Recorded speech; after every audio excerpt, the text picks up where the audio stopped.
I would say this is the fundamental step of any good morning. And if you don't do this enough, you are messing yourself up in a number of ways. So weight training thing is interesting because muscle building aside, it's very clear that 5 sets a week per muscle group is what's required to maintain muscle. And there's a tool that you can use to enhance your focus prior to this 90-minute workout, and I actually do this. It sounds a little crazy, but it actually is grounded in really good neuroscience. Then you go and you drink your coffee and you crush that ability of adenosine to have that effect, but it hasn't gone away. So what's the routine then, the ultimate morning and evening routine to set your brain and your mind up for optimal performance and not getting brain fog? The things that are geared towards getting the mind into a proper place. For me, I'll describe it as my routine. I generally get up somewhere between 5:30 and 7 in the morning, depending on when I went to sleep. I'm not super regular about when I go to sleep, but generally that's between 10:30 and midnight. Yep. I try and avoid that midnight hour, but happens. So I get up. Obviously, I use the restroom. I drink some water. I do think that hydrating is very important. Yes. So I'll drink some water, and then the fundamental layer of health is to set your circadian rhythm. The simplest way to do that is to go outside for 10 minutes and get some bright light in your eyes. I'll just list off some of the things that people always ask. What if you wake up before the sun rises? Well, simple rule: if you want to be awake, turn on as many bright lights in your house as possible, but then when the sun comes out, get outside and see some sunlight. You do not have to look directly into the sun, but you do want to get outside out of shade cover if you can. Don't wear sunglasses if you can do that safely. Don't try and do this through a window. Don't try and negotiate with me on this point. People Go are like, outside. what about a window? Well, the filtration of the important wavelengths of light through the window is just too high, and so it would take hours for you to set your circadian clock that way. You want to do this because once every 24 hours, you're going to get a peak in cortisol, which is a healthy peak. You want that peak to happen early in the day because it sets up alertness for the remainder of the day. There are really nice studies done by my colleagues in Stanford psychiatry and biology department showing that if that cortisol peak starts to drift too late in the day, you start seeing signs of depression. It's actually a well-known marker of depression. So you want that cortisol, almost stressed out, kind of, the day's beginning, I have a lot to do feeling. That's a healthy thing. You want that happening early in the day. The sunlight will wake you up. And what's really cool is that over time, you'll start to notice the sunlight waking you up more and more. The system becomes tuned up. If you miss a day, it's not the end of the world because it's as we call it, a slow integrating system, but don't miss more than one day. And if you live in an area where it's very cloudy outside, just know that the sunlight, the photons coming through that cloud cover are brighter than your brightest indoor lights. Now, if you live in a very dark region of the world, or it's unsafe or purely impractical to get outside in the morning, then it might make sense to get a sunrise simulator or one of these lights, but they tend to be very expensive. What I recommend people use instead is just a ring light, a ring blue light. This is a case where you can blast your system. Wow. So get that morning light. It sets a number of things in motion, such as your melatonin rhythm to happen 16 hours later to help you fall asleep. I would say this is the fundamental step of any good morning. And if you don't do this enough, you are messing yourself up in a number of ways. Okay. So then I come back inside, and then I do not drink caffeine right away. It's important in many ways to delay caffeine enough so that you can clear out some of the chemical signals in the brain and body that lead to a feeling of fatigue. So the longer you're awake, the more a molecule called adenosine builds up in your system. And when you sleep, you push that adenosine level back down. When you wake up in the morning, that adenosine level can be 0, but oftentimes there's still some hanging around. Caffeine is an adenosine antagonist. It blocks adenosine function. It's a little more complicated than that, but that's effectively what it does. So if you wake up and you've got, let's say 20%, let's make, this is arbitrary, but 20% of your adenosine still hasn't been cleared out. That's sort of a drowsiness that you woke up with. Then you go and you drink your coffee and you crush that ability of adenosine to have that effect, but it hasn't gone away. So that when your coffee wears off mid-morning, now that adenosine is there and you feel like there's a mid-morning crash or an afternoon crash. So I delay my caffeine intake for about 90 and ideally 120 minutes after I wake up.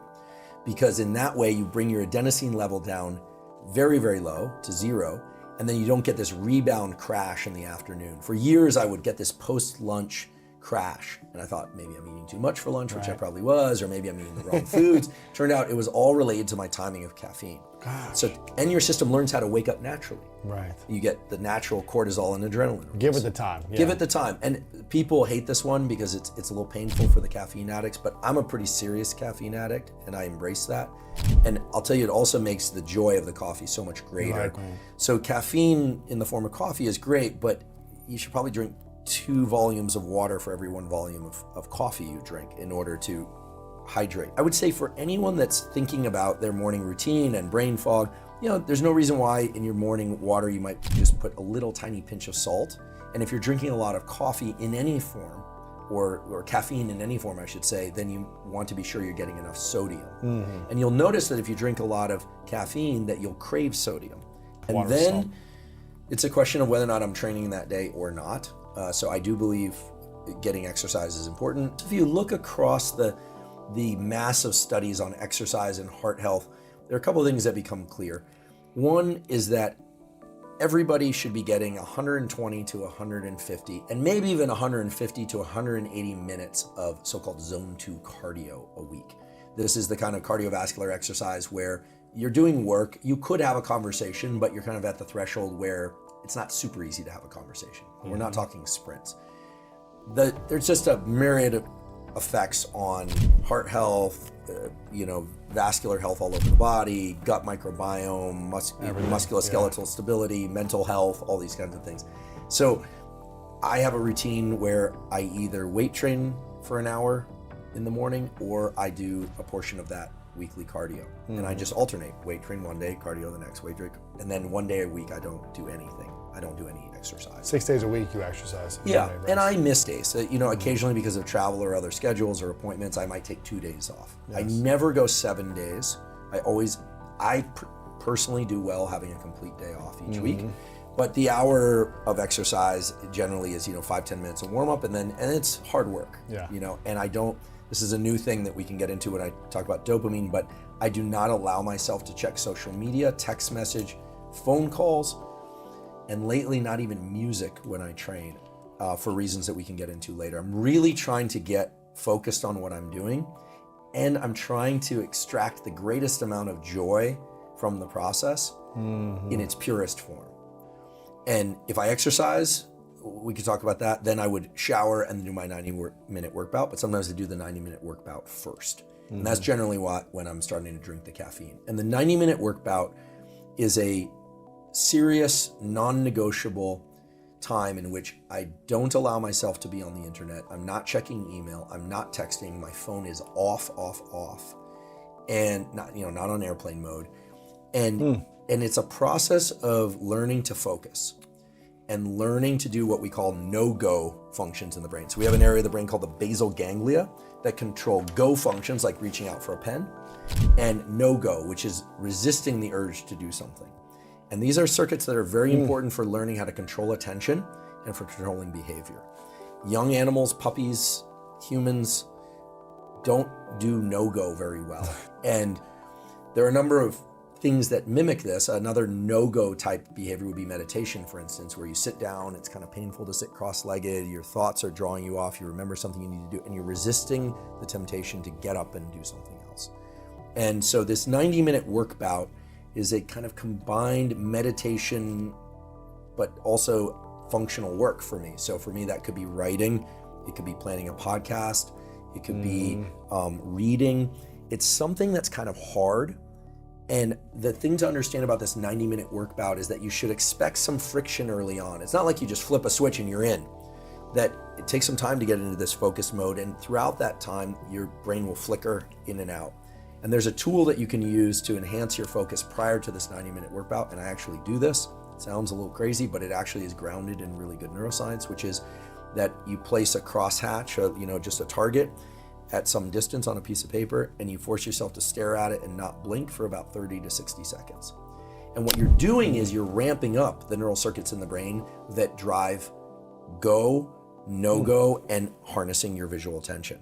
Your focus. You're focusing. Visual focus drives cognitive focus. And for people that aren't sighted, auditory focus drives cognitive focus. So- And then we're about done with the morning, but I'd be remiss if I didn't say that I always, after lunch, do a 10 to 30 minute either non-sleep deep rest or hypnosis. What does that do for you? Well, what it does is at least what the data show, 20-minute naps or things of the sort that I just described, the hypnosis I described, allow the neuroplasticity that was triggered during that learning bout to occur much more quickly.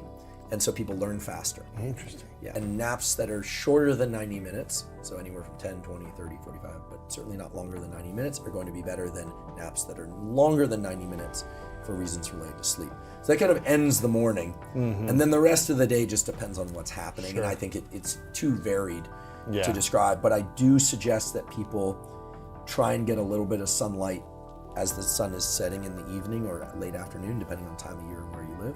Same practice, because now you're sending two signals to that master circadian clock of when there's morning and when there's evening. And that clock has what we call a morning and an evening oscillator. So if you can give more signals, then the system becomes more robust. It also ensures you a little bit against some of the exposure to nighttime bright light for reasons related to retinal sensitivity. So go outside for 10 or 15 minutes. Check, fine if you need to check your text messages, do it out front of your building or your home. That's going to be very good.